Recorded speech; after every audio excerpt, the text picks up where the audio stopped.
What if the ones you trust most are hiding the darkest secrets? After her sister Emma's funeral, Sarah Brooks couldn't shake the feeling that something wasn't right.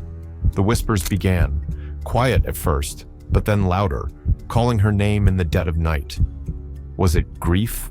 Madness? Or was Emma trying to tell her something from beyond the grave?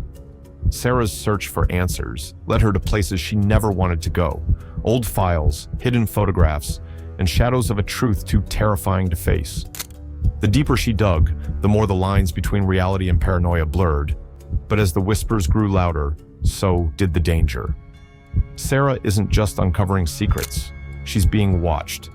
What really happened to Emma? And how far will Sarah go to find out? The truth is waiting, but it may cost her everything. Please subscribe, it really means the world to me.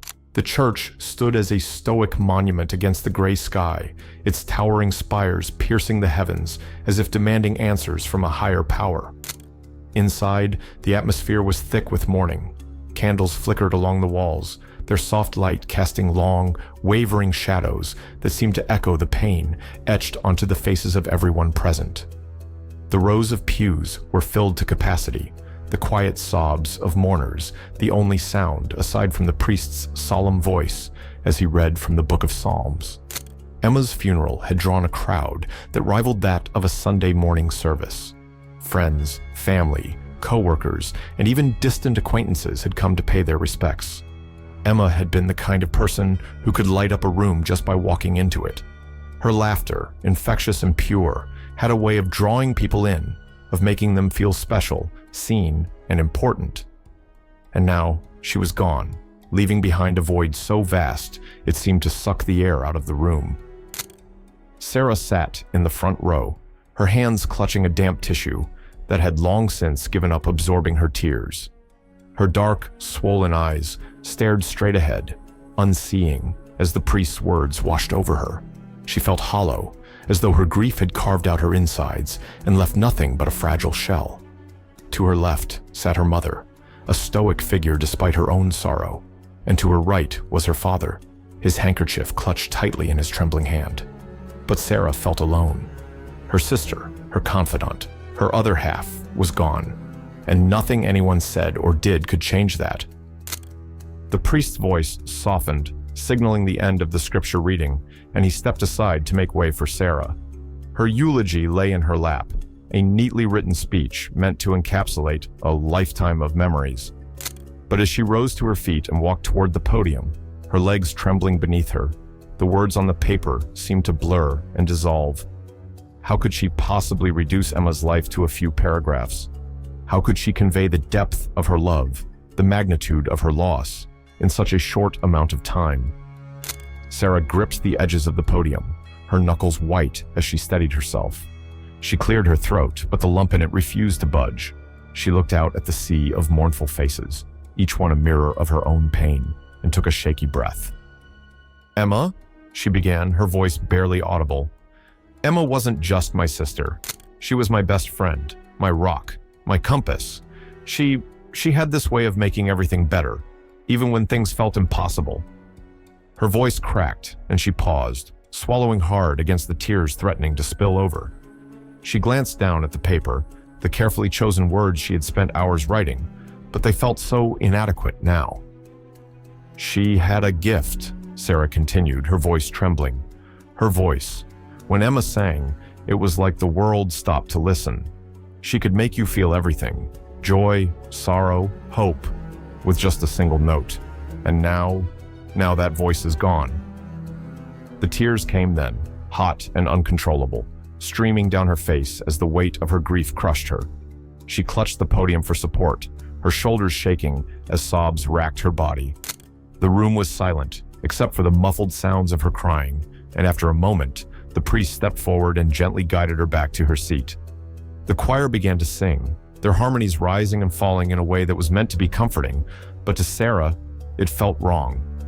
The voices were beautiful, yes, but they weren't Emma's. They didn't have her warmth, her depth, her soul. Sarah closed her eyes, her hands balled into fists in her lap, and tried to block out the sound. At the front of the church, the casket gleamed under the soft light of the chandeliers. It was a rich mahogany, polished to perfection, and adorned with a cascading arrangement of white lilies, Emma's favorite. Sarah stared at it, her heart twisting in her chest. It seemed so wrong, so unnatural, for her sister to be inside that box. Emma had been so full of life, so vibrant, and now she was reduced to this cold, lifeless thing. As the choir's hymn drew to a close, the mourners began lining up to pay their final respects. Sarah watched as one by one they approached the casket, placing flowers or whispering their goodbyes. She couldn't bring herself to move, her body frozen with fear and sorrow. The thought of seeing Emma like that, so still and silent, was too much to bear. But eventually, it was her turn. Her mother nudged her gently, and Sarah rose to her feet, her legs like lead as she made her way to the front of the room. Each step felt like a battle, her breath hitching with every inch closer she got to the casket. When she reached it, the sight took her breath away. Emma lay there, her face serene, her features untouched by the pain of her final moments. Her hands were clasped together, a rosary entwined in her fingers, and her long, golden hair framed her face like a halo. She looked like she was merely sleeping, but Sarah knew better. "I'm sorry," Sarah whispered, her voice trembling. "I should have been there. I should have done more." The words felt empty, meaningless. Nothing she said could change what had happened. She reached out a hand, but stopped just short of touching Emma, afraid that the cold, unyielding feel of her skin would shatter the fragile illusion that she was still alive. As she stepped back, the room seemed to grow colder, the air heavier. Sarah glanced around, but no one else seemed to notice. The priest began another prayer, his voice a low murmur that barely registered in Sarah's ears. She returned to her seat, her heart pounding, as the weight of her grief settled back over her like a suffocating blanket. And then she heard it. At first, it was faint, barely more than a whisper, but it was enough to make her heart skip a beat. A soft hum, almost like a melody, floated through the air, weaving its way through the silence of the church. Sarah's eyes darted to the choir, but they were silent, their hands folded neatly in their laps. The hum grew louder, shifting into something more distinct. It was a voice, Emma's voice. It was muffled, as though coming from underwater, but the tone, the lilt, was unmistakable. Sarah's breath caught in her throat as she strained to listen, her eyes locked on the casket. And then, just as suddenly as it had started, the voice stopped. The silence that followed was deafening, heavier than before. Sarah's heart pounded in her chest, her mind racing as she tried to make sense of what she had just heard. A hand on her shoulder made her jump, and she turned to see her mother's concerned face. "Sarah, are you okay?" her mother asked softly. I thought I heard something," Sarah stammered, her voice barely above a whisper. Her mother gave her a sympathetic look. "It's just the grief, sweetheart. It's playing tricks on all of us." But Sarah wasn't convinced.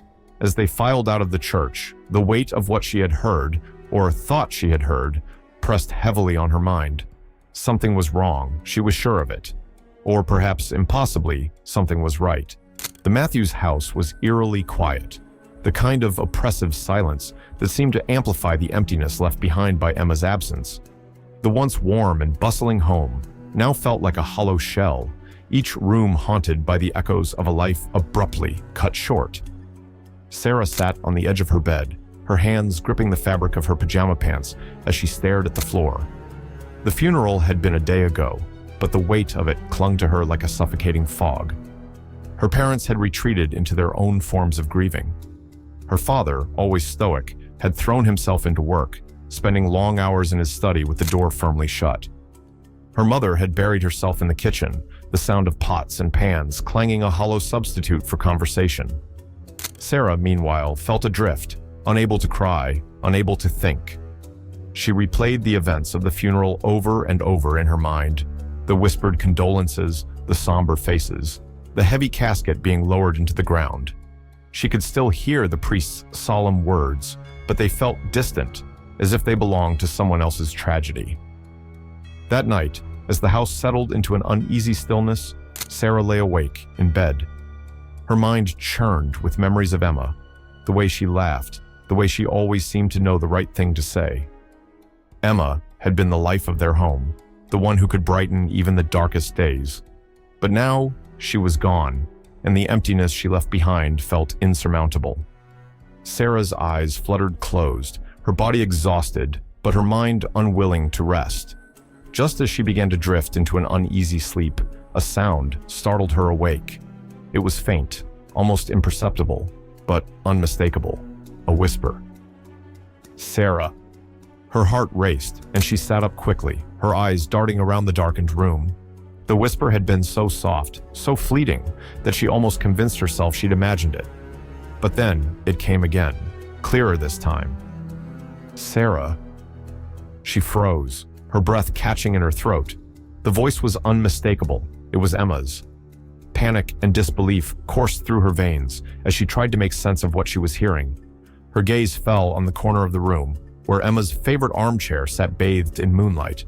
The chair, untouched since Emma's death, seemed to shimmer faintly, as if it were alive with energy. "No," Sarah whispered to herself, shaking her head. "This isn't real. It's just my mind playing tricks on me." But the voice came again, louder and more insistent. "Sarah, I need you." Her chest tightened as she swung her legs over the side of the bed, her feet meeting the cold wooden floor. She felt as though she were being pulled toward the chair, an invisible force guiding her steps. The air in the room grew colder, each breath visible in the faint moonlight. She hesitated, her heart pounding as she whispered, "Emma?" The chair seemed to shimmer again, the shadows around it twisting unnaturally. For a moment, Sarah thought she saw a figure, a faint, translucent outline sitting there, watching her. Her pulse quickened, her instinct screaming at her to run, but her feet remained rooted to the floor. "Emma?" she repeated, her voice trembling. The room grew still, the oppressive silence broken only by the faint sound of Sarah's breathing. She waited, her eyes locked on the chair, but the voice didn't come again. Whatever presence she had felt seemed to dissipate, leaving behind only the cold and the shadows. By the time the first rays of sunlight filtered through her curtains, Sarah was still sitting in the chair opposite Emma's. Her body ached from the cold, and her mind was a storm of confusion and fear.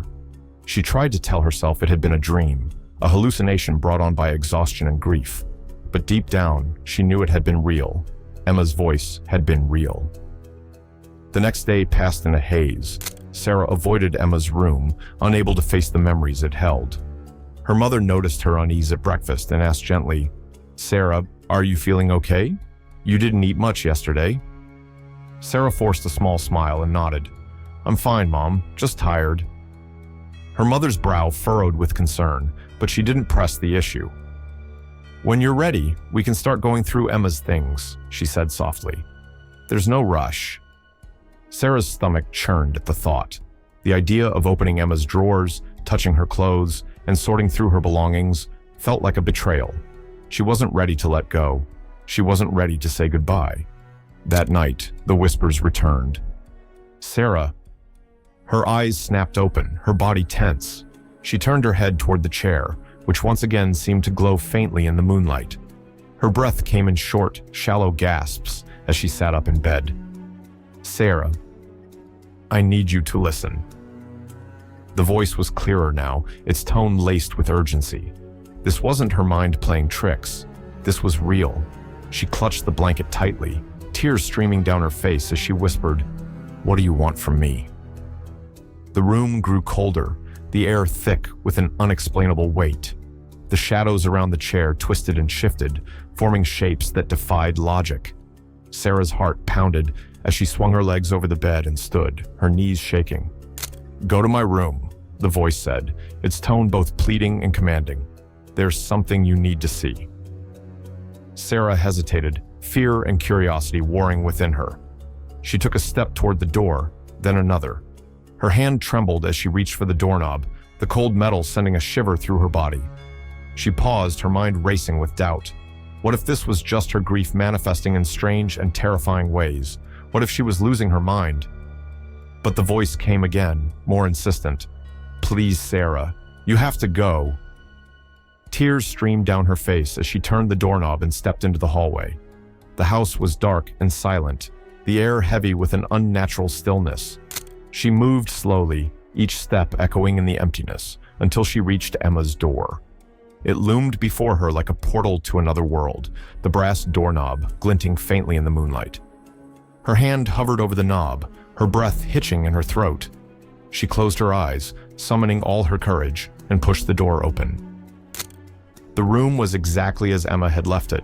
Her bed was unmade, her favorite books stacked haphazardly on the nightstand. The smell of lavender lingered faintly, a painful reminder of Emma's presence. Sarah's eyes scanned the room, searching for something.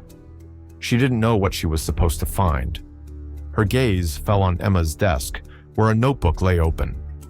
The pages appeared blank at first glance, but as Sarah approached, faint words began to materialize as if written by an invisible hand. She gasped, stumbling backward. "Don't be afraid," the voice urged. "You need to read it." Summoning all her courage, Sarah stepped closer and began to read. The words were fragmented, cryptic.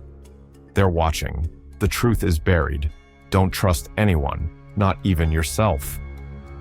Her hands shook as she flipped through the pages, each one revealing more cryptic phrases. Some sentences were scrawled angrily, others written in a childlike script. One phrase was repeated over and over. "It wasn't an accident." "What does this mean?" Sarah whispered, her voice trembling. The voice didn't answer. Instead, the silence pressed down on her, and the weight of the words she had read settled heavily in her chest. She dropped the notebook and fled the room, her mind a whirlwind of fear, confusion, and despair. Sarah stumbled back to her room, her legs barely carrying her as her mind raced with the cryptic message.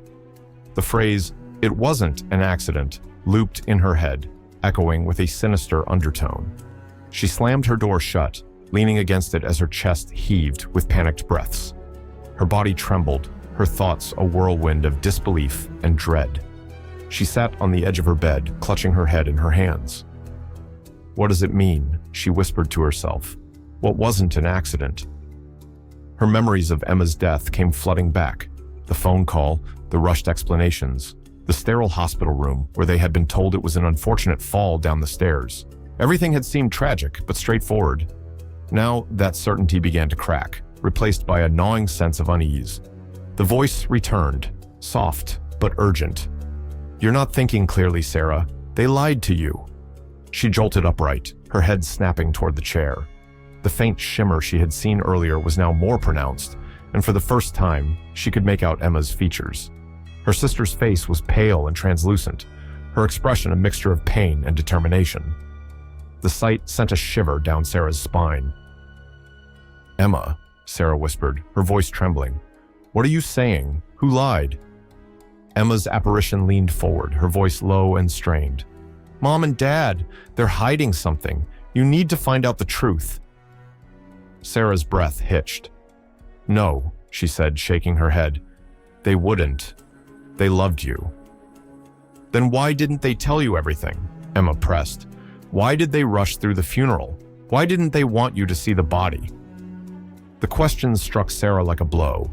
She had thought the rushed arrangements were a product of their grief, a way to shield themselves from the pain. But now, doubt began to creep in. Her parents' distant behavior since the funeral, her father's long hours in his study, her mother's obsessive cleaning, it all seemed to take on a more sinister meaning. "I don't understand," Sarah whispered. "What are you asking me to do?" Emma's figure shimmered, her eyes pleading. "Check Dad's study. He's hiding something. You'll find the truth there." Sarah's heart pounded as she considered the request. Her father's study was strictly off-limits, a place where even Emma had rarely dared to enter. She hesitated, fear and loyalty warring within her. "I don't know if I can—" "You have to," Emma interrupted, her voice growing more insistent. "For me. For us." The desperation in her sister's voice cut through Sarah's hesitation. She took a deep breath, her resolve hardening. "Okay," she said quietly. "I'll do it." The hallway was silent as Sarah crept toward her father's study, the only sound the soft creak of the wooden floor beneath her feet. Her hands were clammy, her breath shallow as she approached the heavy oak door. It was closed, as always, and the faint glow of a desk lamp spilled out from the gap beneath it. She paused, her hand hovering over the doorknob. Her pulse raced as she considered turning back, but Emma's words echoed in her mind. Find the truth. Summoning her courage, she twisted the knob and pushed the door open. The study was dimly lit, the air thick with the smell of leather and old books. Her father's desk was meticulously organized, every paper and pen in its place. Sarah's eyes scanned the room, searching for anything that seemed out of place. Her gaze landed on a locked drawer in the desk, the faint scratches around the lock indicating it had been used recently. She tried the handle, but it didn't budge. Her heart sank. She had no idea where her father might keep the key. But as she turned to leave, her eyes fell on a small box sitting on the bookshelf. It was plain and unassuming, but something about it drew her attention. She opened the box and found a set of keys. Her hands shook as she rifled through them, testing each one until she found the right fit. The drawer clicked open, and inside, she found a folder labeled Emma. Her stomach churned as she pulled out the folder, her hands trembling as she flipped it open. Inside were medical reports, police statements, and photographs. The first few pages detailed Emma's injuries, consistent with a fall down the stairs, as they had been told. But as Sarah read further, her breath caught in her throat. The police report included a witness statement from a neighbor who had seen Emma arguing with someone on the night of her death. The description matched their father. Another page included a photo of Emma's broken necklace, found at the base of the stairs. The chain snapped as if in a struggle. Sarah's knees buckled, and she sank into the chair, her mind racing. None of this had been mentioned to her or her mother. The official story had been an accident, a tragic slip on the stairs. But these documents told a different story, a story of conflict, of unanswered questions, of a truth buried under layers of lies. The voice returned, softer now but laced with pain. You see it now, don't you? He hurt me. Sarah shook her head, tears streaming down her face. No, it can't be true. Dad wouldn't. He did, Emma interrupted, her voice trembling. And he lied to protect himself. You have to confront him, Sarah. You have to make him pay. The thought of accusing her father made Sarah's stomach turn, but the evidence in front of her was undeniable. She clutched the folder tightly, her tears falling onto the pages as her mind spiraled. Her father had always been her rock, her protector. The idea that he could have been involved in Emma's death was unthinkable, but now it seemed like the only explanation. By the time Sarah returned to her room, the weight of what she had discovered threatened to crush her. She sat on her bed, the folder open in front of her, as she tried to piece together the fragmented truth. Emma's voice was silent now, leaving Sarah alone with her thoughts. Her mind raced with questions. Had her father argued with Emma that night? Had he been responsible for her fall? Why had he hidden the evidence? The more she thought about it, the more the doubts gnawed at her. She needed answers, but the thought of confronting her father filled her with dread. As she lay in bed that night, the whispers returned, louder and more insistent than before. Confront him, Emma's voice urged. He has to answer for what he did. Sarah clutched her pillow tightly, tears streaming down her face. She didn't know if she had the strength to face the truth, but she knew she couldn't ignore it any longer. The morning would bring a confrontation that would shatter the fragile remnants of her family and reveal the dark secrets they had tried so hard to keep hidden. Morning came too soon. Sarah lay in bed, staring at the ceiling as the sunlight crept through her curtains. The folder sat on her desk like a malevolent presence, its contents burned into her mind. She couldn't unsee the police reports, the photographs, or the witness statement. Her heart ached as her mind grappled with the possibility that her father, her steady, loving father, might have been involved in Emma's death. But Emma's voice, persistent and haunting, had left her no choice. You have to confront him, it had said. Sarah couldn't shake the urgency in her sister's tone. Every minute that passed felt like another betrayal, another moment of complicity in the lies that had covered up the truth. Finally, she swung her legs over the side of the bed, her movements slow and deliberate. Her body felt heavy with the weight of what she was about to do. She dressed quickly, her hands trembling as she buttoned her shirt. There was no room for hesitation. Whatever the outcome, she needed answers. Downstairs, The house was unnervingly quiet. Her mother was in the kitchen, humming softly as she prepared breakfast. The sound of sizzling bacon and the faint clatter of dishes was almost enough to distract Sarah from the storm brewing inside her. Almost. Her father's study door was ajar, the faint sound of papers shuffling coming from within. She hesitated in the hallway, her feet rooted to the floor as her mind screamed at her to turn back. But then she remembered Emma's translucent face, her voice filled with pain. "He hurt me." Sarah squared her shoulders and walked toward the study, each step feeling heavier than the last. She pushed the door open fully, and her father looked up from his desk. His face lit up with a warm smile that only deepened the pit in her stomach. "Morning, sweetheart," he said, his tone cheerful. "What brings you here so early?" Sarah's voice caught in her throat. She clutched the folder behind her back, her palms slick with sweat. For a moment, she considered retreating, pretending this was just a casual visit. But then the image of Emma's broken necklace flashed in her mind, and she knew she couldn't back down. "Dad," she began, her voice trembling, "I need to talk to you." Her father's brow furrowed, his smile fading as he picked up on her tone. He set down the papers he was holding and leaned back in his chair, studying her intently. "What's wrong, Sarah?" Her hands shook as she pulled the folder from behind her back and placed it on his desk. "What's this?" she asked, her voice cracking. "Why were you hiding this?" Her father's expression darkened as he glanced at the folder. He didn't open it, but the tension in his body was unmistakable. He leaned forward, his hands clasped tightly on the desk. "Where did you get that?" he asked, his voice low and measured. "I found it in your drawer," Sarah admitted, her heart pounding. "Emma told me to look." The mention of Emma's name seemed to drain the color from his face. For a moment, he just stared at her, his jaw tight, his eyes clouded with something she couldn't quite place. Anger, fear, maybe both. "Sarah," he began, his tone sharp, "this isn't something you should have been digging into." "Don't do that," she snapped, surprising even herself with the force of her words. "Don't try to brush this off like I'm a child. I saw the reports, the witness statement, the necklace. Why didn't you tell me about any of this? Why did you lie?"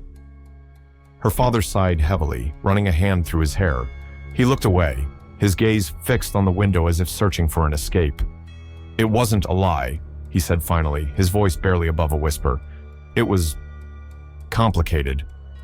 Sarah's anger flared. "Complicated? Emma is dead and you're telling me it's complicated? She didn't fall down the stairs, did she? Something else happened that night, and you've been covering it up. Tell me the truth." Her father's head snapped back toward her, his eyes blazing. "You don't understand what you're talking about," he said, his voice rising. "This isn't something you can just demand answers to, Sarah. There are things you don't know, things you can't understand." "Then explain it to me," she shouted, her voice breaking. "Stop treating me like a child and tell me the truth."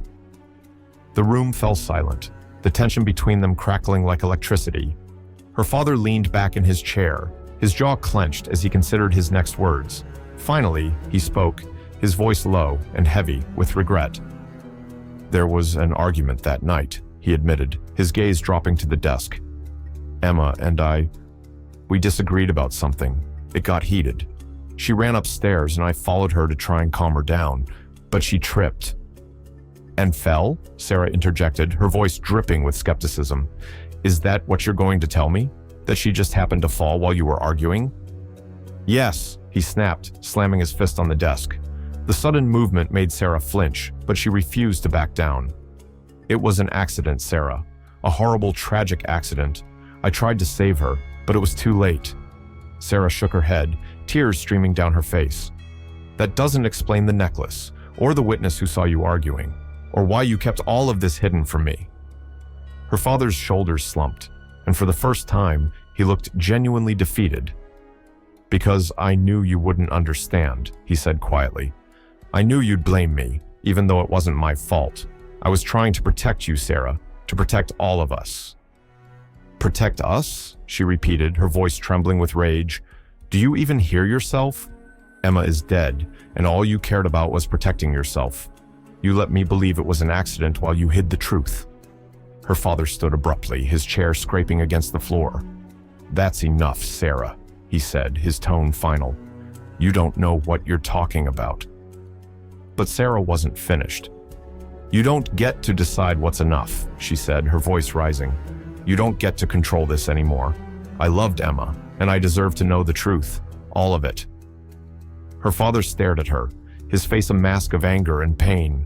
For a moment, it seemed like he might lash out, but then he turned away, his shoulders slumping once again. "I can't do this right now," he muttered, walking toward the door. "We'll talk later." As he left the room, Sarah felt a wave of exhaustion crash over her. She sank into the chair, her body trembling as the adrenaline drained from her. She had confronted him, demanded answers, but she still didn't know the whole truth, and deep down, she wasn't sure she ever would. Sarah remained seated in the study, the silence around her deafening. The confrontation with her father had left her feeling hollow and confused. She glanced at the folder, still sitting on the desk, its contents a stark reminder of the secrets that had been kept from her. Her father's explanation didn't sit right. There were too many gaps, too many questions left unanswered. That night, sleep eluded her. Sarah lay in bed, staring at the shadows on her ceiling. Every time she closed her eyes, she saw Emma, her smile, her laughter, and the haunting, sorrowful expression from the apparition.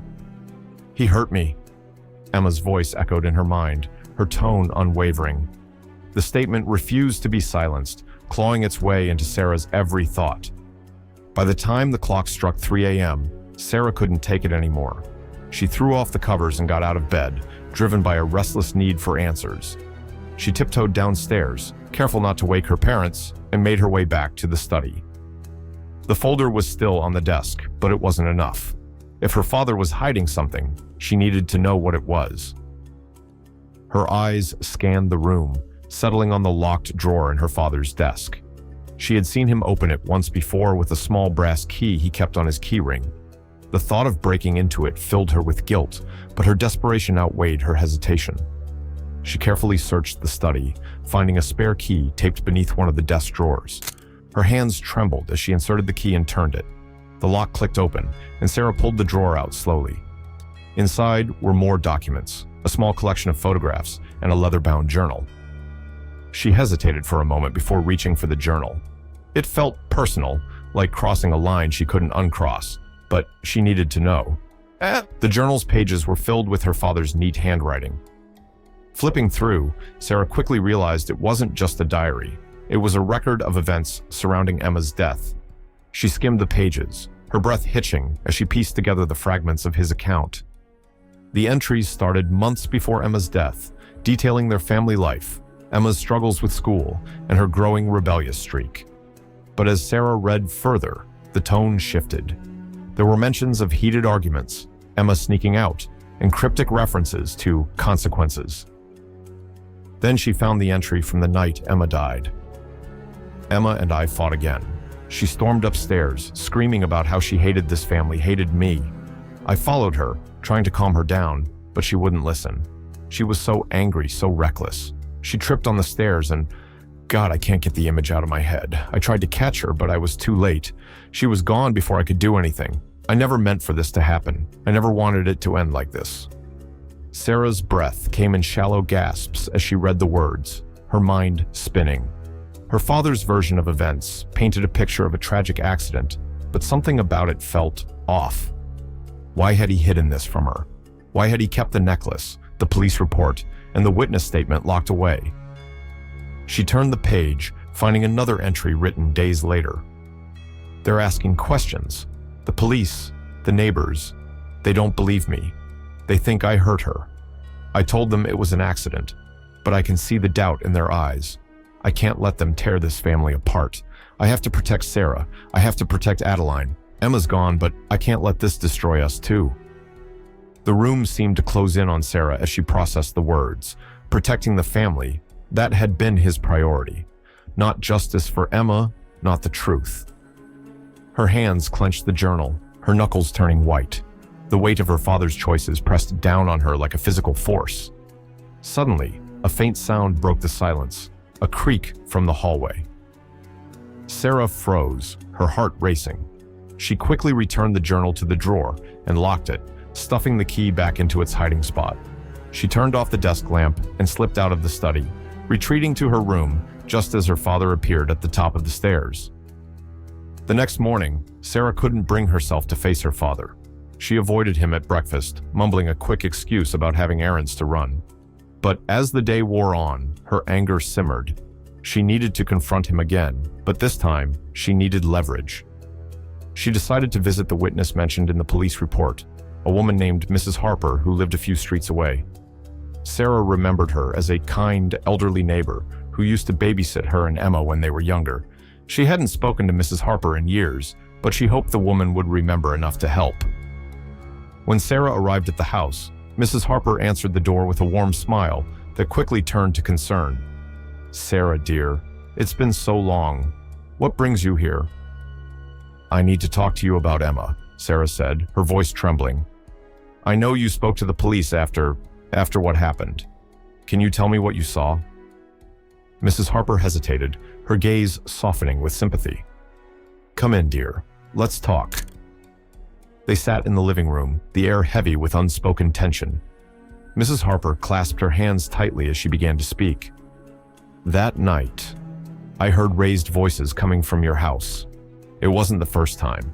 I remember Emma storming out, slamming the door behind her. I thought she was leaving, but then I saw her father follow her. He looked furious. I didn't see what happened after that, but I heard a scream.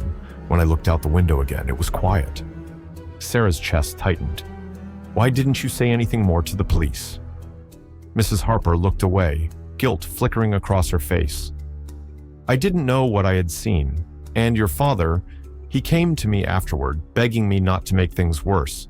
He said it was an accident, that Emma had fallen. He seemed so broken. I didn't want to cause more pain."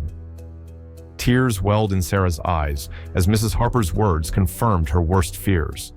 Her father had manipulated the truth, silenced witnesses, and buried the evidence, all to protect himself. The man she had trusted, the man who had raised her, was not the man she thought he was. As Sarah left Mrs. Harper's house, a storm brewed inside her. She couldn't let this go. Emma deserved justice, and Sarah was determined to uncover the full truth, no matter the cost.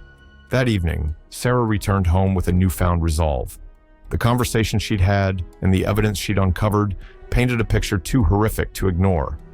Her father had been at the center of it all, the lies, the manipulation, and the suppression of Emma's truth.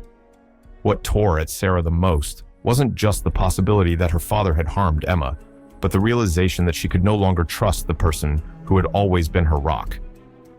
Dinner was a tense affair. Adeline tried to lighten the mood, talking about the upcoming community fundraiser, but Sarah barely touched her food, her eyes flicking between her plate and her father. He noticed her unease and addressed it directly. "Is something wrong, Sarah?" he asked, his voice calm, but laced with the subtle authority she had come to resent. For a moment, she considered confronting him right there, but the words caught in her throat. She wasn't ready. Not yet. "I'm just tired," she replied, forcing a small smile. "It's been a long day." Adeline reached over to pat her hand. "Get some rest, sweetheart. You've been working so hard lately." Sarah nodded, excusing herself from the table, but instead of going to her room, she found herself drawn back to the study. The locked drawer now felt like Pandora's box, a container of secrets that, once opened, could never be closed. She retrieved the journal once more, determined to find something definitive, something that could put all her doubts to rest. She spent hours flipping through its pages, each entry revealing more about her father's state of mind in the months leading up to Emma's death. He wrote about his frustrations with Emma's rebellious behavior, his struggles to maintain control, and his growing fear that she was slipping away from the family's grasp. But then she found something that made her blood run cold. "I can't let her ruin everything we've built. She's reckless, defiant, and doesn't understand what's at stake. I've tried to reason with her, but she leaves me no choice. If she won't listen, I'll have to act." The entry was dated 2 days before Emma's death. Sarah's hands shook as she read the words again and again, the implications sinking in. This wasn't the writing of a grieving father. It was the writing of someone desperate to control the narrative at any cost. Her heart raced as she considered her next move. She couldn't keep this to herself, but who could she turn to? The police had already ruled Emma's death an accident, and her mother, oblivious to everything, seemed content to move on. Sarah felt trapped, but she knew she couldn't stop now. Emma's voice haunted her, urging her to uncover the truth. The next day, Sarah skipped work and drove to the local library, determined to dig deeper into the circumstances surrounding Emma's death. She combed through old newspaper archives, searching for anything that might shed light on the incident. Most of the articles regurgitated the same official narrative, a tragic accident involving a fall. But one headline caught her attention. Neighbor questions official story in teen's death. The article quoted Mrs. Harper, who had anonymously expressed doubts about the circumstances of Emma's death. Though she hadn't been named, her description of the events matched what she had told Sarah. The article also mentioned an anonymous tipster who had called the police the night of Emma's death, claiming to have heard shouting and a struggle before the fatal fall. Sarah felt a spark of hope. If the tipster could be found, they might hold the missing piece of the puzzle. She spent the rest of the afternoon tracking down the journalist who had written the piece, a woman named Evelyn Drake. After some persistence and a lot of phone calls, Sarah managed to set up a meeting with Evelyn at a nearby coffee shop. When Evelyn arrived, she looked exactly how Sarah had imagined, sharp, no nonsense, and brimming with curiosity. She shook Sarah's hand firmly and wasted no time getting to the point. "You said you had information about the Matthews case?" Evelyn asked, pulling out a notepad. Sarah nodded, her voice trembling, as she recounted everything she had discovered. She told Evelyn about the locked drawer, the journal, the police report, and Mrs. Harper's testimony. She stopped short of mentioning Emma's voice, afraid it would make her sound unhinged. Evelyn listened intently, her pen flying across the page. When Sarah finished, she leaned back in her chair, her expression thoughtful. "It's a compelling story," she said, "but without concrete evidence, it's hard to prove anything. The police already closed the case, and reopening it would require something significant, something irrefutable." Sarah clenched her fists in frustration. "There has to be something. I can't let this go." Evelyn hesitated before speaking again. "There might be another way. If we can find the anonymous tipster, their testimony could add weight to your claims. Did the police report mention a phone number or any other identifying details?" Sarah shook her head. "No, but there has to be a record somewhere, right?" Evelyn nodded. "I'll see what I can do, but Sarah..." She paused, her tone softening. "Are you sure you're ready for what you might find? Sometimes the truth is more complicated than we expect." Sarah met her gaze, her determination unwavering. "I have to know."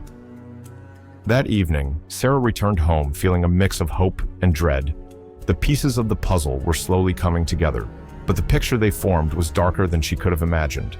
As she sat in her room, staring at Emma's old necklace, she felt a familiar chill run down her spine. "You're getting closer," Emma's voice whispered, soft but clear. "Don't stop now." That night, Sarah tossed and turned, her mind a storm of questions and fears. Emma's whispered encouragement echoed in her ears, both a comfort and a haunting reminder of the stakes. She couldn't shake the feeling that she was walking a dangerous line, teetering between truth and madness. But Emma's voice, whether real or a manifestation of her grief, was the anchor that kept her moving forward. By morning, Sarah decided she couldn't wait for Evelyn to find the anonymous tipster. She needed to take action herself. Digging through her contacts, she found the number of an old friend, Derek, who worked in IT and had a knack for finding information that others couldn't. Though they hadn't spoken in years, Sarah hoped he might still be willing to help. "Derek, it's Sarah Matthews," she said nervously when he answered the phone. "I know it's been a while, but I need a favor." "Sarah? Wow, it's been ages. What's going on?" he replied, his voice tinged with surprise. "It's about my sister, Emma," Sarah began, her words tumbling out in a rush. I think there's more to her death than we know. I need to track down someone, an anonymous tipster who called the police that night. Can you help me?" Derek hesitated. "That's a tall order, Sarah. You know how tight-lipped the police can be about stuff like that, but I might be able to dig around, see what I can find. No promises, though." "Anything you can do would mean the world to me," Sarah said, her voice trembling with gratitude. "Thank you." After hanging up, Sarah felt a flicker of hope. Derek had always been resourceful, and if anyone could uncover the identity of the tipster, it was him. In the meantime, she decided to revisit the places that had been significant to Emma, hoping they might reveal clues she had overlooked. Her first stop was the cliffside where Emma had died. The area had been cordoned off for months following the incident, but now it stood open, its stark beauty unmarred by the tragedy that had occurred there. Sarah stood at the edge, her heart pounding as she imagined Emma's final moments. The wind whipped around her, carrying faint echoes of laughter and screams from her memories. "Do you see it, Sarah?" Emma's voice broke through her thoughts, startling her. "Look closer." Sarah froze, her eyes scanning the rocky terrain. At first, she saw nothing unusual, but then a glint of metal caught her attention. Kneeling down, she uncovered a small, tarnished bracelet, half buried in the dirt. It was Emma's, a delicate chain adorned with tiny charms, one of which was missing. Tears welled in Sarah's eyes as she clutched the bracelet tightly. How had it gone unnoticed during the initial investigation? Had someone tried to hide it? Or had the police simply overlooked it in their rush to close the case? She slipped the bracelet into her pocket, feeling a renewed sense of purpose. Her next stop was Emma's favorite cafe, a cozy little spot on the outskirts of town. The owner, a kind elderly woman named Margaret, had always had a soft spot for Emma and Sarah. When Sarah walked in, Margaret greeted her warmly, though her smile faltered when she saw the look on Sarah's face. "Is everything all right, dear?" Margaret asked, concern etched into her features. "Not really," Sarah admitted, sitting at the counter. "I'm trying to piece together what happened to Emma. Do you remember anything unusual in the days leading up to her accident?" Margaret furrowed her brow, her hands pausing mid-wipe over the counter. "Now that you mention it, I do recall something. A few days before, that day, Emma came in with someone I didn't recognize. A man, older, maybe in his 40s. She seemed upset, but they kept their voices low so I couldn't hear what they were saying." "Did you see him leave?" Sarah asked, her pulse quickening. Margaret nodded slowly. "He left before Emma did.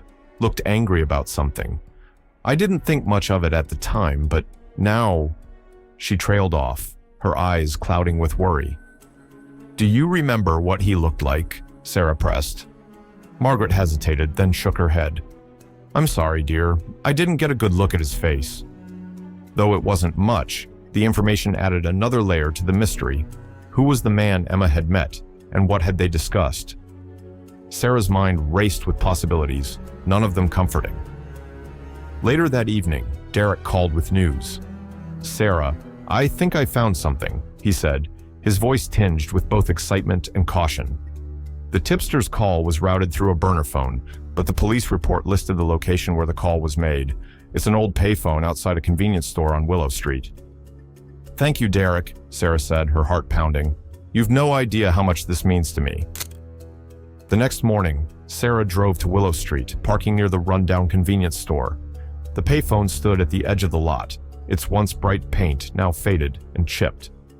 She stared at it for a long moment, wondering if it held the answers she sought or just another dead end. As she approached, she noticed a man sitting on a nearby bench, his gaze fixed on the phone. He was older, with weathered features, and a nervous energy that made Sarah pause. Could he be the tipster? Summoning her courage, Sarah walked over to him. "Excuse me," she began, her voice steady despite the anxiety coursing through her. "Were you here the night my sister, Emma, died?" The man's eyes widened in alarm, and for a moment she thought he might run, but then he nodded slowly, his shoulders slumping in defeat. "I was," he admitted. "I made the call." Sarah's heart raced at the man's admission. For weeks, she had been chasing fragments of information, hoping to find someone who could shed light on Emma's death. Now, standing face to face with the anonymous tipster, she felt a mix of hope and dread. "Why did you call?" Sarah asked, her voice barely above a whisper. The man shifted uneasily on the bench, glancing around as if afraid someone might overhear. I saw something that night," he said, his voice low and gravelly. "Something I couldn't ignore, but I didn't want to get involved." Sarah leaned forward, her pulse pounding in her ears. "What did you see?" He hesitated, his hands trembling as he rubbed them together. "Your sister," he began, his eyes darting to the payphone. She wasn't alone. There was someone else with her, a man, I don't know his name, but they were arguing. It got heated. "What happened next?" Sarah pressed, her breath catching in her throat. The man's expression darkened. "I was across the street, watching from the shadows. I didn't hear everything, but I saw him grab her arm, yelling something. She pulled away, and then..." He paused, swallowing hard. "She ran toward the cliff. I thought she'd stop, but she didn't, and the man just stood there, watching." Sarah felt her knees weaken, her stomach churning at the imagery his words painted. "Why didn't you go to the police with this?" He looked down, shame coloring his face. "I was scared. I've had my own run-ins with the law, and I didn't want to be dragged into something messy. I called anonymously because I thought it was the least I could do." The confession left Sarah reeling. Someone had been there with Emma, someone who might have caused her to run toward her death. The image of her sister standing at the edge of the cliff, terrified and desperate, burned into her mind. "Do you remember anything about the man?" Sarah asked, desperation creeping into her voice. "What he looked like? Anything?" The man nodded slowly. He was tall, older, dark hair, wearing a black jacket. He left in a car, but I didn't catch the license plate. Sorry, that's all I know. Though the information was limited, it was enough to reignite Sarah's resolve. She thanked the man and hurried back to her car, her mind racing with possibilities. Who was the man? And why hadn't his involvement been uncovered during the investigation? Back at home, Sarah spread out everything she had gathered on Emma's case, the police reports, Derek's findings, the bracelet she had found at the cliffside. Piece by piece, she began to reconstruct the events of that night, her determination growing with each new connection. "You're so close, Sarah," Emma's voice whispered, sending a shiver down her spine. "Don't stop now." Sarah's hands trembled as she picked up the bracelet. The missing charm had always bothered her, but now it felt significant, like a puzzle piece she hadn't yet placed. She turned it over in her hands, her eyes narrowing as she noticed faint scratches on the clasp. She grabbed a magnifying glass from her desk and inspected the bracelet more closely. The scratches weren't random. They were deliberate, like someone had tried to force the clasp open. A surge of anger and confusion coursed through her. Had someone taken something from Emma that night? Something important enough to kill for? The thought made her stomach churn, but she pushed it aside, focusing on the task at hand. She decided to revisit Emma's apartment, hoping it might hold more clues. Though it had been untouched since her death, Sarah now viewed it through a different lens, searching for anything that felt out of place. Inside, the apartment was eerily quiet, the air heavy with the lingering presence of her sister. Sarah walked through the rooms, her fingers brushing against Emma's belongings as memories flooded her mind. She paused at the desk, where a stack of journals sat neatly arranged. Though she had glanced through them before, she now felt compelled to read them more thoroughly. Flipping through the pages, Sarah noticed a recurring theme: Emma's growing paranoia. Entries described feelings of being watched, strange phone calls, and a sense that someone was following her. One entry stood out, written just days before her death. "He came to the cafe again. I can't shake the feeling that he's watching me. I don't know what he wants, but I don't trust him. If something happens to me, Sarah, please don't let them brush it off as an accident. Find the truth." The words hit Sarah like a freight train. Emma had known something was wrong. She had been scared, and now she was gone. Tears blurred Sarah's vision as she clutched the journal to her chest. "I'll find the truth, Emma," she whispered. "I promise." In the following days, Sarah worked tirelessly, piecing together the fragments of Emma's life and the events leading up to her death. With Derek's help, she traced the license plate of a black car seen near the cafe on the night of Emma's argument. It belonged to a man named Victor Shaw, a name that made her blood run cold. Victor Shaw was a local businessman with a reputation for shady dealings and a history of violence. Sarah had never heard of him before, but as she dug deeper, she uncovered connections that sent chills down her spine. Victor had been linked to several cases of intimidation and assault, though none had resulted in convictions. His name also appeared in Emma's journals, mentioned in passing as the man at the cafe. Fueled by a mix of rage and determination, Sarah reached out to Evelyn, sharing everything she had uncovered. Evelyn, though skeptical, agreed to help Sarah confront Victor. Together, they formulated a plan to corner him at his office, hoping to extract a confession or at least more information about his involvement. The confrontation was tense and explosive, with Victor denying everything and dismissing Sarah's accusations as the ravings of a grieving sister. But Sarah wasn't backing down. She produced Emma's journal, pointing to the entries that mentioned him, and demanded answers. Victor's expression darkened, and for a moment, Sarah thought he might lash out. But instead, he smirked, leaning back in his chair. "You have no idea what you're messing with," he said, his voice cold and menacing. "But if you keep digging, you're going to wish you hadn't." The threat only strengthened Sarah's resolve. She left the office more determined than ever to expose the truth, no matter the cost. Sarah's confrontation with Victor Shaw left her shaken, but more resolved than ever. She replayed his ominous words in her mind as she drove home, gripping the steering wheel tightly. "You have no idea what you're messing with. If you keep digging, you're going to wish you hadn't." His smirk, the menace in his voice, it all pointed to his guilt. But the question remained, what exactly was he hiding? Once home, Sarah wasted no time contacting Derek. She needed his expertise to dig deeper into Victor's past, uncovering every thread that could connect him to Emma. When Derek answered, she could hear the weariness in his voice. This case had been just as exhausting for him as it was for her, but he agreed to meet her the next morning to discuss their next steps. That night, Sarah sat in her dimly lit living room, surrounded by documents, notes, and Emma's journals. She stared at the pages, her eyes tracing the words Emma had written about Victor, trying to find something she might have missed. Emma's fear was palpable in every line, and yet Sarah felt like she was still grasping at shadows. As she turned the pages, a strange thought crossed her mind. What if Emma left something hidden, something she was too afraid to write down? What if she knew Victor would try to silence her? The idea unsettled Sarah, but it also gave her a renewed sense of purpose. She decided to return to Emma's apartment one last time, this time with the intent to search every corner for anything Emma might have hidden. The following morning, Sarah arrived at the apartment with a flashlight and a small toolkit, determined to leave no stone unturned. She started with Emma's bedroom, checking the usual hiding spots, under the mattress, inside the drawers, behind the dresser. She even opened the vents, peering inside for any sign of a hidden object, but there was nothing. Next, she moved to the living room, scanning the bookshelves, the couch cushions, and the decorative boxes Emma had always kept on the coffee table. Again, nothing.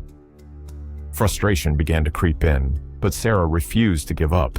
She moved to the kitchen, meticulously opening each cabinet, inspecting the pantry, and even unscrewing the bottom of a loose cabinet drawer. Still, her search yielded nothing. Finally, she reached Emma's bathroom, the last room she hadn't checked. By now, Sarah was desperate, her mind racing with the possibility that she was wrong, that there was nothing left to find. She opened the medicine cabinet, sifting through the neatly arranged bottles and skincare products, her movements growing more frantic by the second. And then she saw it. Behind a row of shampoo bottles on the top shelf, there was a small folded piece of paper tucked against the back of the cabinet. Sarah's hands trembled as she reached for it, carefully unfolding the paper to reveal a handwritten note. The words, scrawled in Emma's familiar handwriting, sent a chill down her spine. "If something happens to me, go to the cafe. Ask for the key to the storeroom. Trust no one." Sarah's breath caught in her throat. The cafe, the one where Emma had spent so much of her time before her death. What could possibly be in the storeroom? Why would Emma leave such a cryptic message? She didn't waste any time. Within the hour, she was parked outside the cafe, the note tucked safely in her pocket. The place was bustling with activity, the usual crowd of students and professionals sipping coffee and tapping away on their laptops. Sarah walked up to the counter, her heart pounding as she rehearsed her words. "Excuse me," she said to the barista, a young woman with bright pink hair and a warm smile. I'm here to pick up something from the storeroom. Emma left it for me." The barista's smile faltered, her eyes narrowing slightly. "Emma? You mean Emma James?" "Yes," Sarah replied, her voice steady. "She told me to come here." The barista hesitated, glancing over her shoulder before leaning in closer. "Hold on a second," she said, disappearing into the back. When she returned, she was holding a small, rusted key. "I don't know what's in there," she said quietly. "But Emma told me to give this to you if you ever came asking. She seemed really scared when she gave it to me." Sarah nodded, taking the key with trembling hands. "Thank you."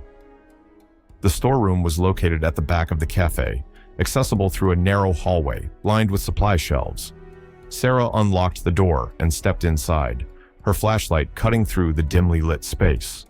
The room smelled faintly of coffee and cleaning supplies, and at first glance, it appeared to be nothing more than a storage area for equipment and inventory. But as Sarah looked closer, she noticed a small wooden box tucked into the corner of the room, partially hidden behind a stack of old cardboard boxes. Her heart raced as she approached it, kneeling down to lift the lid. Inside, she found a collection of items that made her blood run cold: a disposable phone, a flash drive, and a series of photographs. The photographs were of Emma, taken from a distance. In one, she was sitting at the cafe, sipping her coffee with a nervous expression. In another, she was walking home, her head down and her arms crossed. Each photo was dated and time-stamped, evidence of someone stalking her. But it was the final photograph that made Sarah's stomach churn. It was a picture of Emma standing at the edge of the cliff, moments before her death. Sarah's hands trembled as she pulled out the flash drive, slipping it into her pocket. She grabbed the disposable phone and turned it over in her hands, wondering if it still worked. The battery was dead, but she knew Derek would be able to extract any information it contained. As she left the storeroom, Sarah's mind raced with questions. Who had taken those photos, and why had they been left here waiting to be found? She didn't know if she was closer to the truth or further from it, but one thing was certain: Emma had been terrified for a reason. Sarah wasted no time contacting Derek after leaving the cafe. The discoveries in the storeroom were haunting, and she knew she needed his help to make sense of them. The disposable phone, the flash drive, the photographs. They all pointed to a deeper conspiracy surrounding Emma's death, one that Sarah was determined to uncover. "Meet me at my place," she said over the phone, her voice tight with urgency. "I found something big." Derek arrived within the hour, his laptop in tow. Sarah spread the items from the wooden box across her dining table, explaining everything she had found. Derek's expression darkened as he examined the photographs, his sharp eyes taking in every detail. "These are surveillance photos," he said grimly. "Whoever took these wasn't just following her, they were documenting her every move." Sarah nodded, her stomach churning. "And this one," she pointed to the photograph of Emma at the cliff's edge. "This proves someone was there when she died." Derek's jaw tightened. "Let's see what's on the flash drive." He plugged the drive into his laptop, his fingers moving quickly over the keyboard. For a moment, the screen was blank, but then a folder appeared labeled Project Nightfall. Derek clicked it open, revealing a series of files, documents, videos, and audio recordings. The first document was a report, written in clinical, detached language. It detailed a series of psychological experiments conducted on a subject identified only as EJ. The report described methods of inducing fear, paranoia, and delusions, using a combination of isolation and subliminal messaging. Sarah's blood ran cold as she realized EJ had to be Emma James. "They were manipulating her," Sarah said, her voice trembling, making her think she was losing her mind. Derek nodded, his expression grim. "This goes way beyond stalking. They were targeting her, trying to break her." The next file was a video. Derek hesitated for a moment before playing it, the screen filling with grainy footage. The video showed Emma in her apartment, pacing back and forth, her face etched with fear. She spoke aloud, her voice shaking. "Why are you doing this to me?" she said, her eyes darting around the room. "I know you're watching. I can feel you. Just stop, please." The video ended abruptly, leaving Sarah and Derek in stunned silence. Sarah's hands clenched into fists, a mix of rage and sorrow welling up inside her. "She knew," Sarah whispered. "She knew someone was watching her, but no one believed her." The next file was an audio recording. As Derek pressed play, a distorted voice filled the room, low and menacing. "You can't escape us, Emma. You belong to us now." Sarah felt a chill run down her spine. The voice was artificial, deliberately altered to mask the speaker's identity. It was clear that whoever was behind this had gone to great lengths to torment Emma, pushing her to the brink. "This is sick," Derek muttered, his hands shaking as he clicked through the files. "These people aren't just criminals, they're monsters." Sarah nodded, her resolve hardening. "We need to find out who they are, and we need to stop them." Derek moved on to the next document, a list of names and addresses. Many of the names were unfamiliar, but one caught Sarah's attention immediately: Victor Shaw. His name was highlighted, with a note beside it that read, "Primary Handler." "This proves he was involved," Sarah said, her voice cold. "He wasn't just connected to Emma, he was controlling her." Derek glanced at her, his expression cautious. "Sarah, if this is what it looks like, then we're dealing with something bigger than Victor Shaw. He might just be one piece of a much larger puzzle." Sarah's eyes narrowed. "Then we'll take it apart piece by piece." They spent the next several hours combing through the files, piecing together a narrative that was as horrifying as it was complex. It appeared that Emma had been part of a larger experiment, one designed to test the limits of psychological manipulation. The organization behind it, referred to only as the Syndicate, operated in the shadows, using people like Emma as their test subjects. By the time they finished, it was well past midnight. Sarah leaned back in her chair, her mind reeling from everything they had uncovered. She felt a mix of rage, grief, and determination. Rage at the people who had tormented her sister, grief for the pain Emma had endured, and determination to bring those responsible to justice. "What do we do now?" Derek asked, his voice heavy with exhaustion. Sarah's eyes hardened. "We expose them. We take this to the police, the media, whoever will listen. But first, we confront Victor Shaw. He's the key to all of this." Derek hesitated. "Sarah, you need to be careful. If these people are as dangerous as they seem, they won't hesitate to come after you." "I'm not afraid of them," Sarah said firmly. "They've already taken Emma. I won't let them take anyone else." The next morning, Sarah and Derek prepared for their confrontation with Victor. Sarah carried the flash drive and the photographs in her bag, determined to make him answer for his role in Emma's torment. They drove to his office, their nerves steeled for what was to come. When they arrived, Victor was caught off guard by their presence. His confident demeanor faltered as Sarah placed the photographs on his desk, her eyes blazing with fury. "Explain this," she demanded, her voice cold and unyielding. Victor's face paled as he looked at the evidence, but he quickly regained his composure. "I don't know what you're talking about," he said, his tone dismissive. "This has nothing to do with me." "Don't lie to me," Sarah snapped.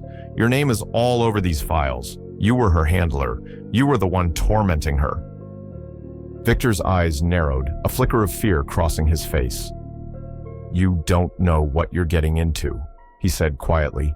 "If you keep pushing, you're going to regret it." Sarah leaned forward, her voice low and dangerous. "The only thing I regret is not stopping you sooner. Now tell me the truth, or I'll make sure everyone knows what you've done." Victor stared at her for a long moment, his mask of confidence slipping. Finally, he sighed and leaned back in his chair. "You think you're so righteous," he said, his voice dripping with disdain.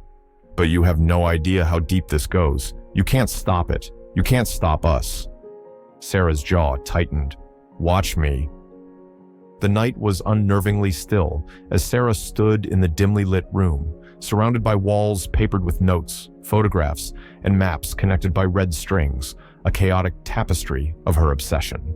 She hadn't slept in days, her eyes bloodshot and her hands trembling as she pored over a stack of recently obtained documents. The voice in her head had grown louder, its whispers both a comfort and a torment. It urged her forward, fueling her resolve while slowly unraveling her sanity. The new evidence pointed to a hidden Syndicate facility located in the outskirts of the city, a decrepit warehouse that blended seamlessly into its industrial surroundings. Sarah's heart raced as she studied the blueprints, her pulse quickening with every confirmation of the site's importance. This was it, the place where Emma's final days had been spent. Before setting out, Sarah carefully packed her gear: a flashlight, a recording device, a burner phone, and the small handgun she had reluctantly purchased weeks earlier. She hesitated as she slipped it into her bag, her mind flashing back to Emma's voice, urging her to stay safe. The juxtaposition of that memory with her grim determination created a knot of anguish in her chest. But there was no turning back now. As Sarah approached the facility, the air grew heavier, the industrial smell of rust and oil suffocating. The towering structure loomed over her, its broken windows like dark, unblinking eyes. She slipped through a gap in the chain-link fence, her footsteps echoing in the stillness. Inside, the warehouse was a labyrinth of abandoned machinery and forgotten rooms, each corner a potential hiding place for the secrets she sought. The first room she entered was filled with filing cabinets coated in a thick layer of dust. The voice whispered urgently, guiding her to a specific drawer. Her hands shook as she pried it open and sifted through the brittle papers inside. Among them was a logbook detailing names, dates, and experiment codes. Emma's name was there, circled in red. The entry read, Project Lucid, Phase 3. Target demonstrates high cognitive resilience. Prepare for final trial. Sarah's stomach churned as she read on, the details of the final trial etched into her mind like a scar. The experiments had subjected Emma to extreme sensory overload and psychological manipulation, stripping away her sense of reality. The goal had been to break her will entirely, testing how far the human mind could bend before it shattered.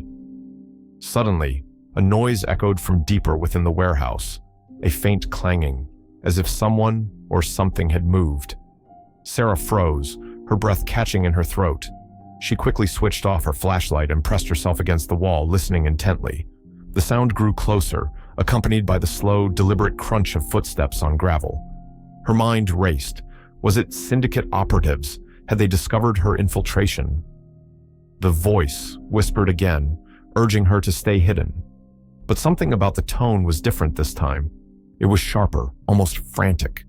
Sarah's heart pounded as the footsteps stopped just outside the room. She clenched the handgun in her trembling hands, the weight of it foreign and oppressive. Time seemed to stretch endlessly as she waited, each second filled with suffocating tension. A shadow appeared in the doorway, and Sarah sprang into action. She aimed the gun and shouted, "Don't move!" Her voice echoed through the empty space, trembling with both fear and resolve. The figure raised their hands, slowly. In the dim light, Sarah could make out the face of a young man, perhaps in his late 20s, with disheveled hair and a wary expression. Whoa, he said, his voice calm but firm. "I'm not here to hurt you." "Who are you?" Sarah demanded, her grip tightening on the gun. "What are you doing here?" "I could ask you the same thing," the man replied, his hands still raised. "But if you're here, I'm guessing you've got a problem with the Syndicate too. My name's Ben. Well, let's just say I'm on your side." Sarah didn't lower the gun. "Prove it."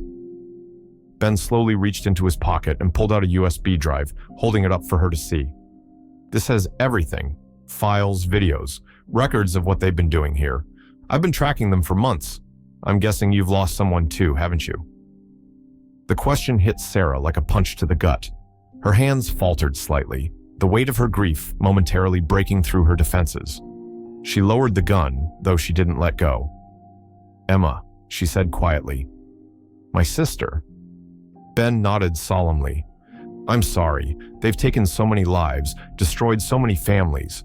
But if we work together, we can take them down." Sarah hesitated, her instincts screaming at her to be cautious. But the desperation in Ben's eyes mirrored her own, and the voice in her head, though conflicted, didn't urge her to reject his offer. Reluctantly, she nodded.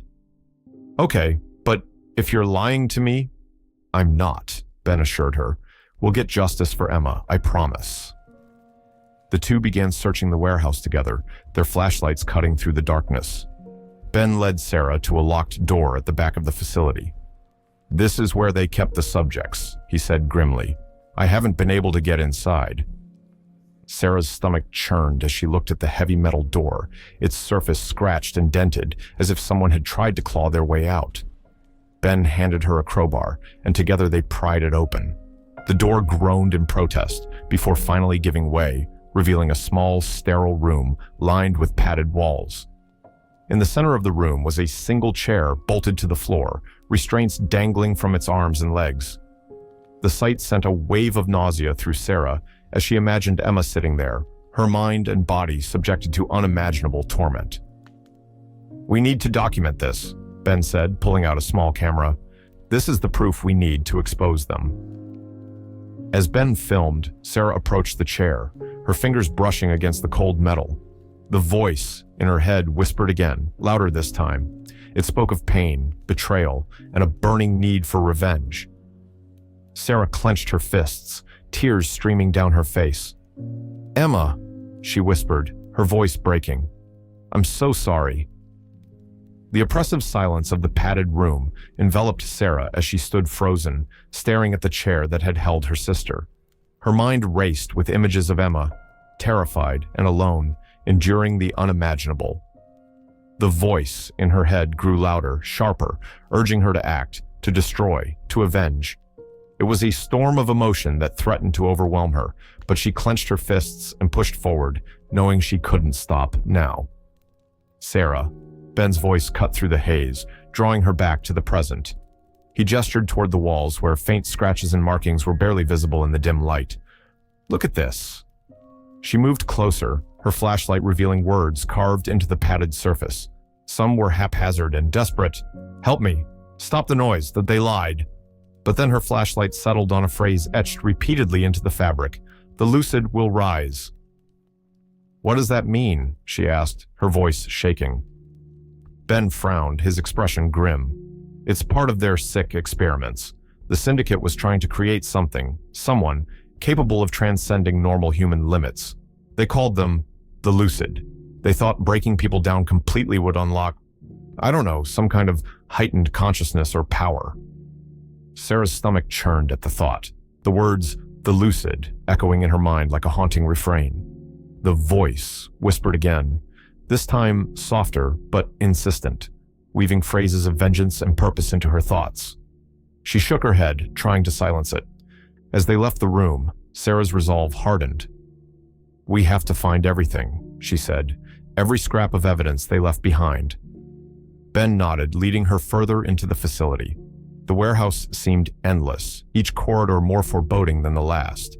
They passed through abandoned laboratories with shattered equipment, storage rooms filled with forgotten supplies, and hallways lined with empty cells. The weight of what had happened here hung heavily in the air. In one room, they found rows of filing cabinets labeled with cryptic codes. Sarah and Ben worked quickly, sorting through the files and scanning the most important ones with a handheld device. Each document was more horrifying than the last.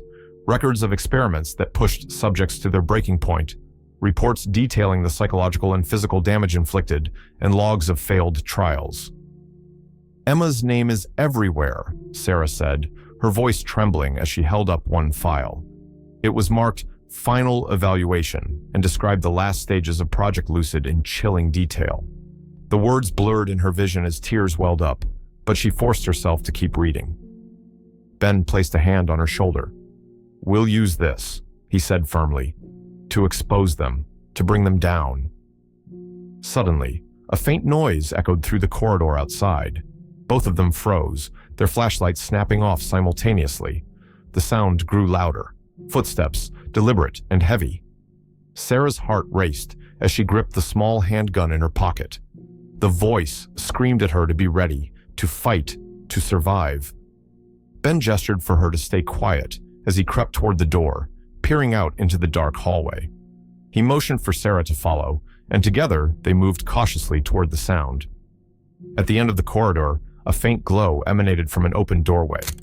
Inside, they found a room unlike any they had seen before. The walls were covered in monitors, each displaying grainy footage of the warehouse.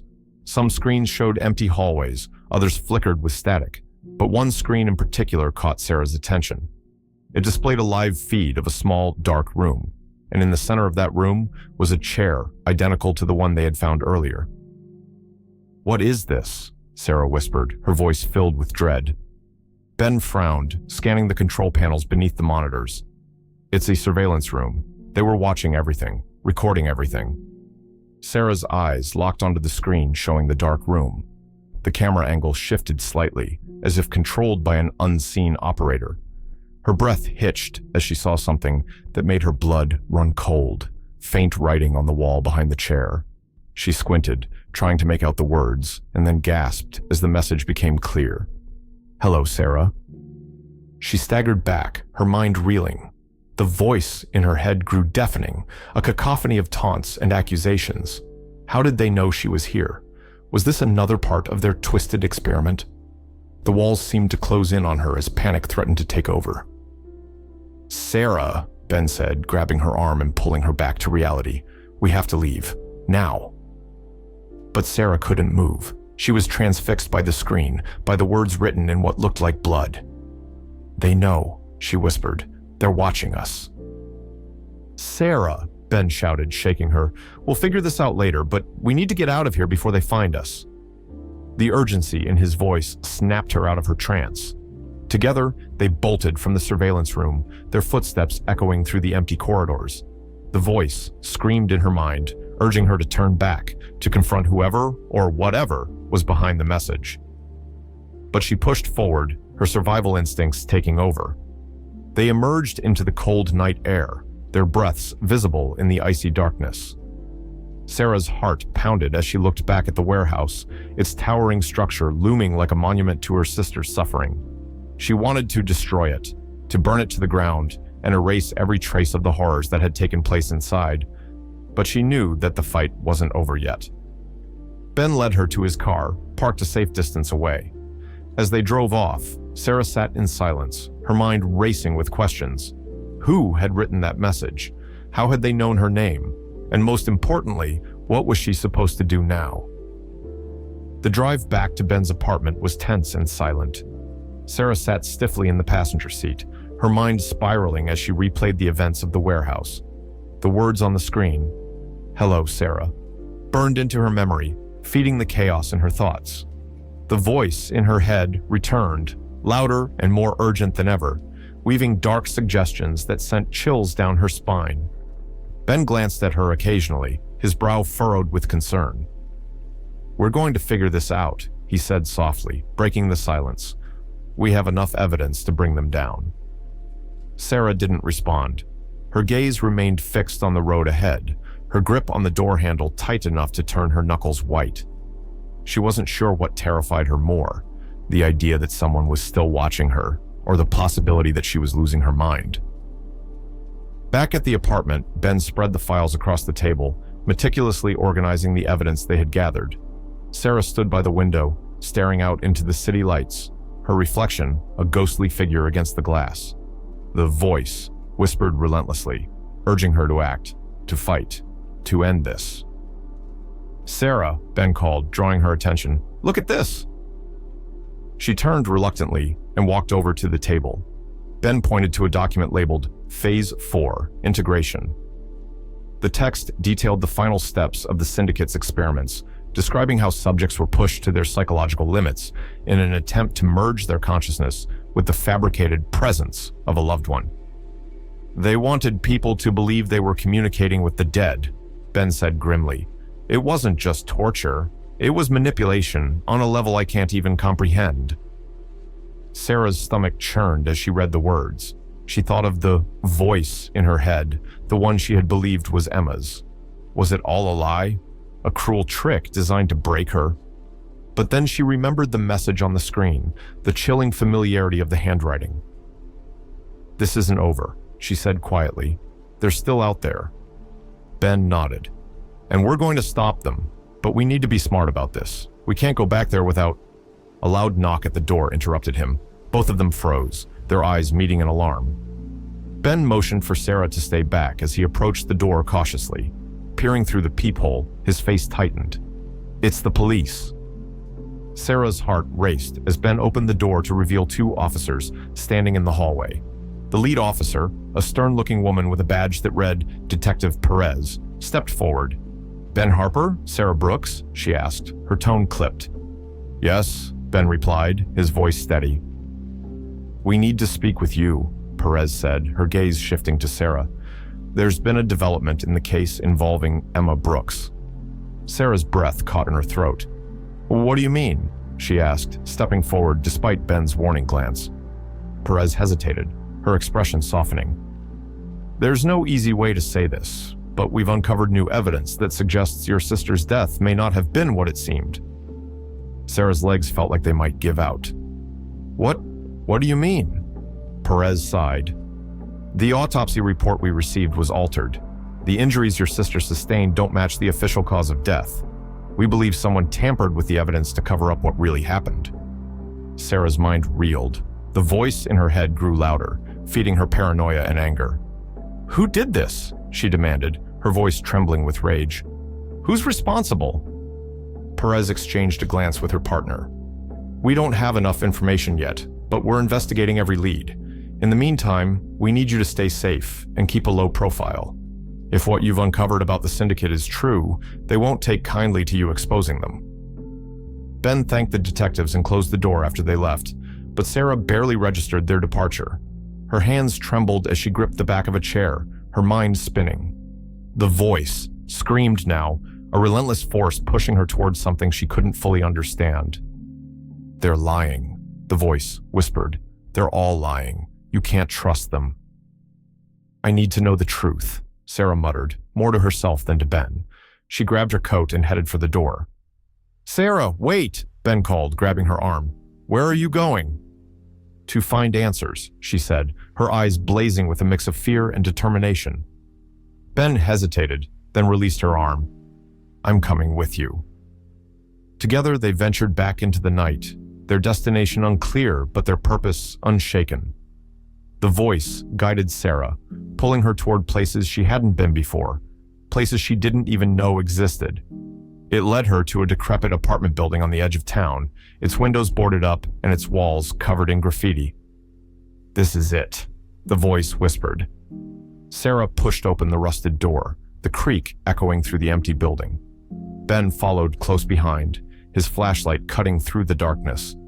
The air was thick with the smell of mildew and decay, and every step they took seemed to amplify the oppressive silence.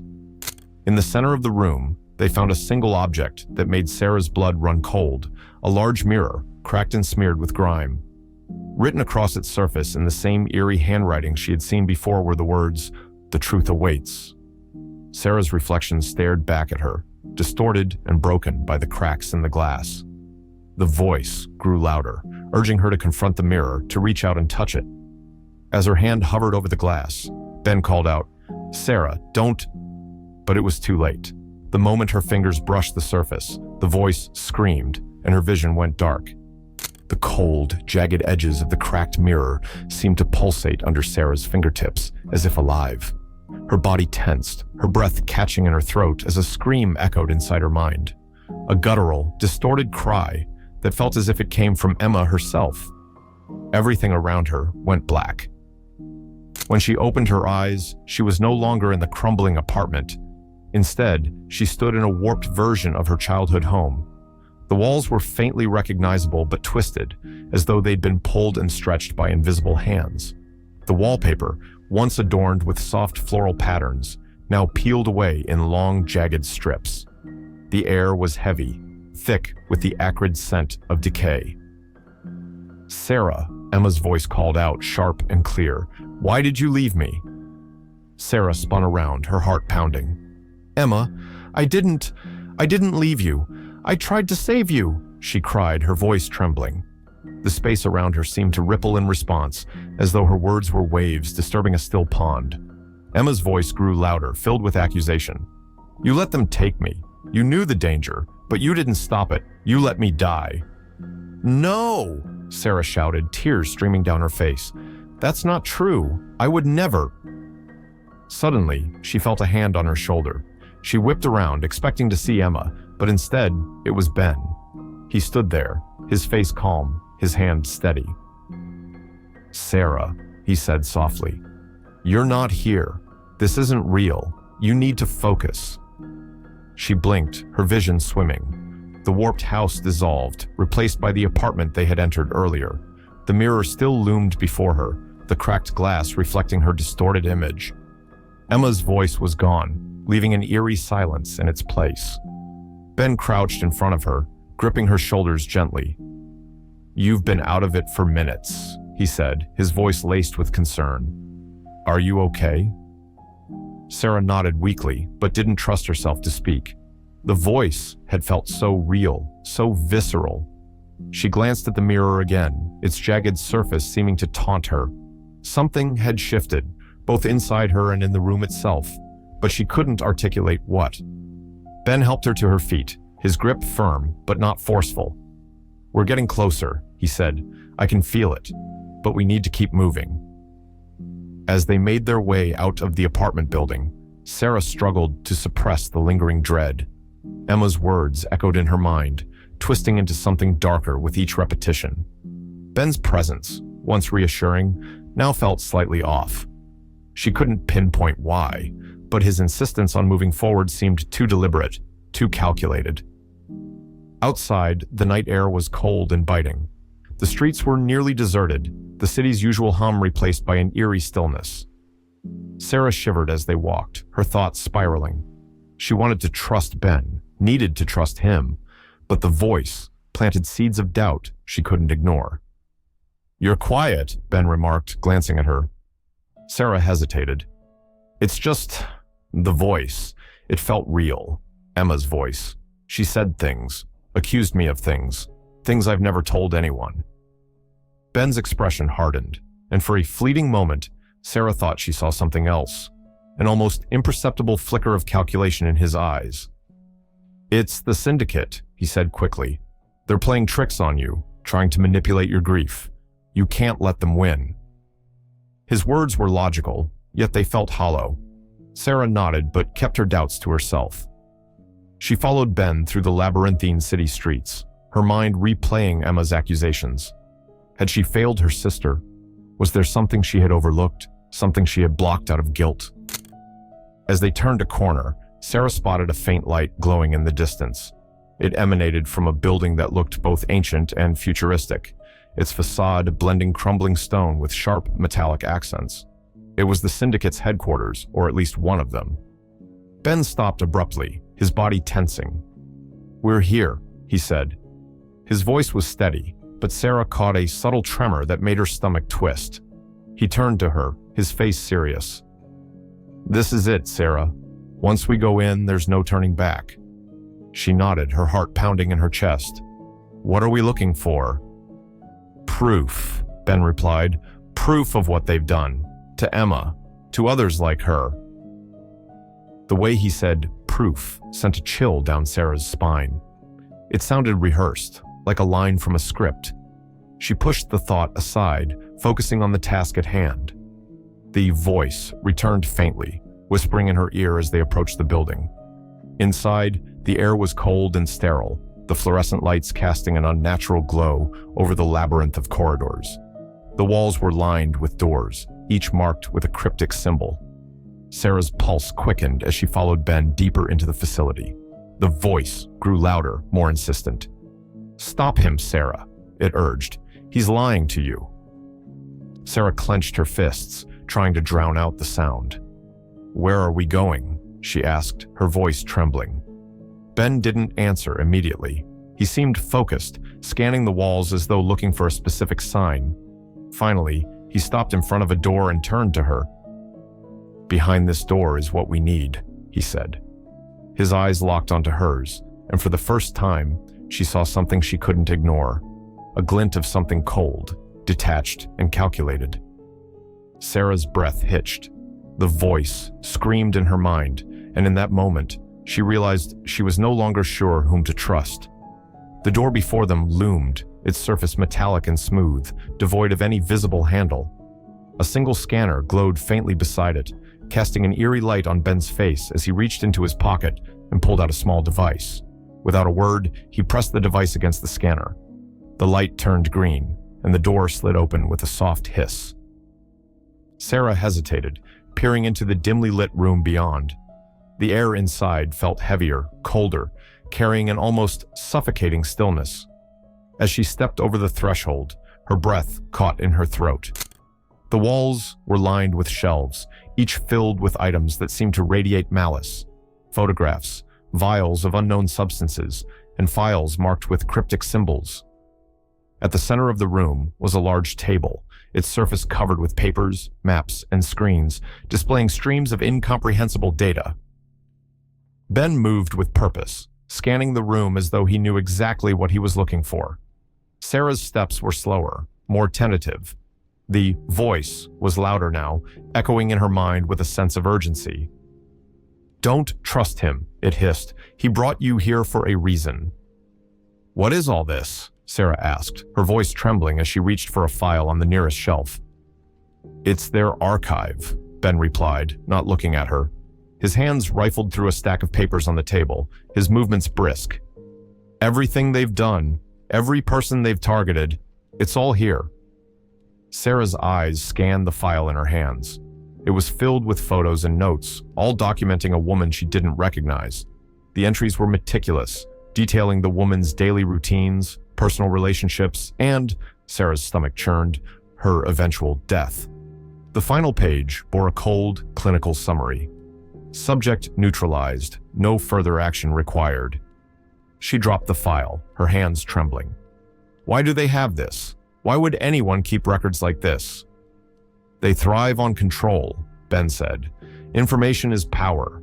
They document everything, every experiment, every target, every failure. The word experiment sent a shiver down Sarah's spine. She opened another file and froze. It was about Emma. Her sister's name was scrawled across the top, accompanied by photographs that Sarah had never seen before. Emma walking through a park, sitting at a cafe, and most chillingly, lying on what appeared to be a hospital bed. "This is her," Sarah whispered, her voice barely audible. "They were watching her." Ben glanced up, his eyes narrowing as he crossed the room to stand beside her. "That's what I was looking for," he said, taking the file from her hands. He flipped through the pages quickly, his expression darkening.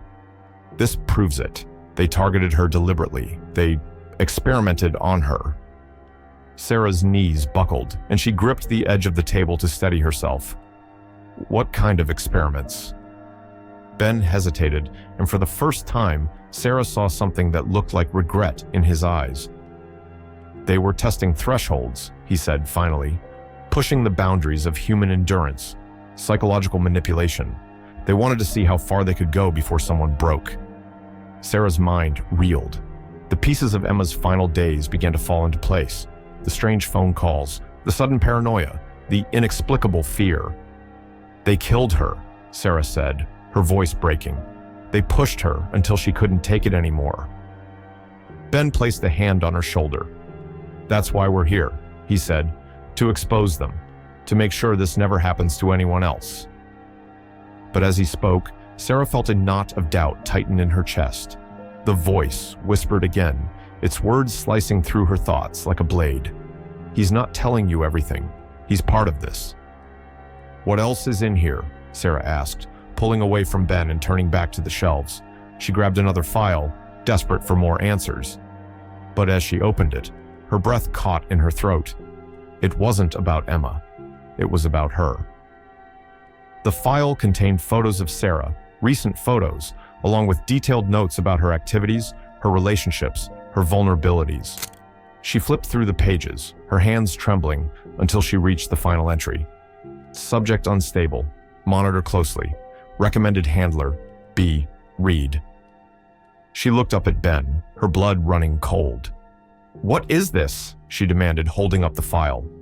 "Why is my name in here? Why does it say you're my handler?"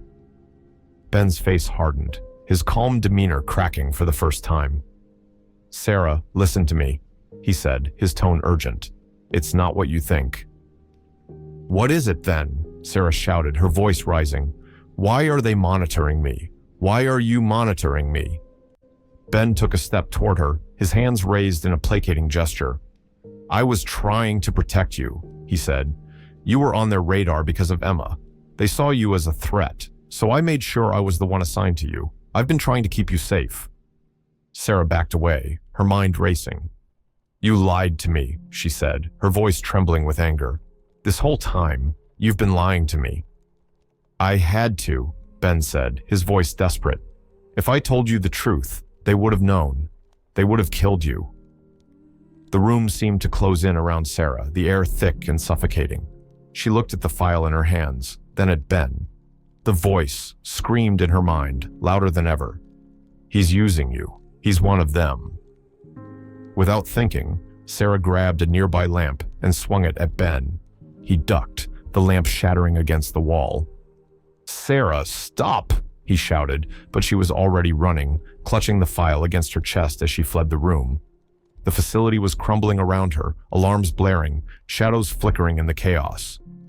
Sarah ran through the maze of corridors, clutching the files she had stolen, her breaths shallow and ragged. Emma's voice still echoed in her ears, sharp and insistent, guiding her steps. "Go left, Sarah. You're so close. You can't let them win." Sarah didn't question the voice anymore. It was all she had left. She burst out into the night, the cold air hitting her face like a slap. Her body trembled, but she forced herself to keep running, the sound of distant footsteps chasing her into the woods. The files weighed heavy in her hands, proof of the organization's atrocities, or so she believed. When she finally stopped, collapsing by the gnarled roots of an ancient oak, the adrenaline faded and the voice grew quieter. Her mind raced, flickering between relief and dread. She fumbled through the papers, her hands shaking as she read the words scrawled across the pages. Test subject. Murder 47. Sarah Brooks. Psychological fragmentation. Experiment successful. She froze, her breath caught in her throat. The words blurred, the paper slipping from her grasp as laughter, low, mocking, and familiar, filled her head. "You did exactly what we wanted, Sarah," Emma's voice whispered. "Or maybe I should say, what they wanted."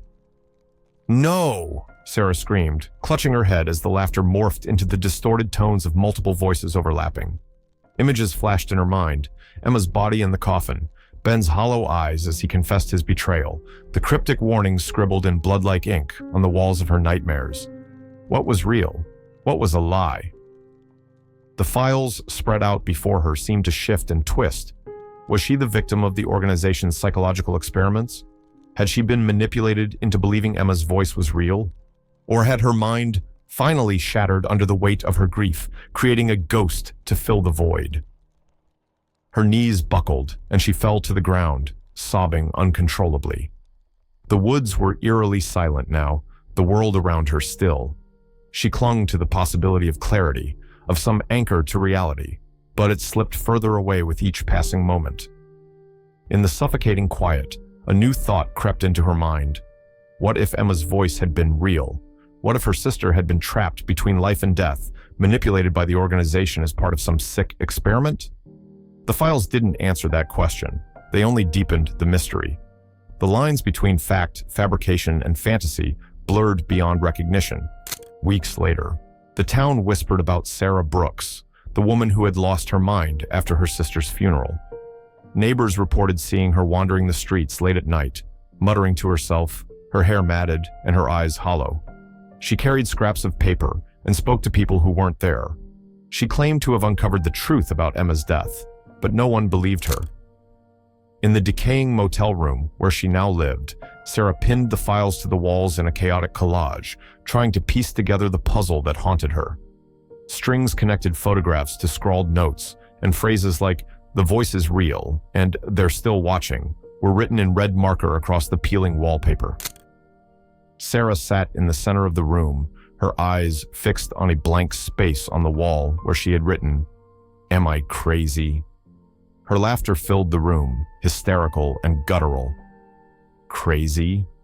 Number, I'm the only one who sees the truth," she whispered to the silence. But as her words faded, the faint sound of Emma's voice returned, soft and haunting. "You'll never know, Sarah. You'll never know." The laughter turned to sobs as Sarah clutched her knees to her chest, rocking back and forth. The voice didn't stop. It never stopped. Whether it was Emma, her fractured psyche, or the lingering effects of the organization's experiments, she would never escape it.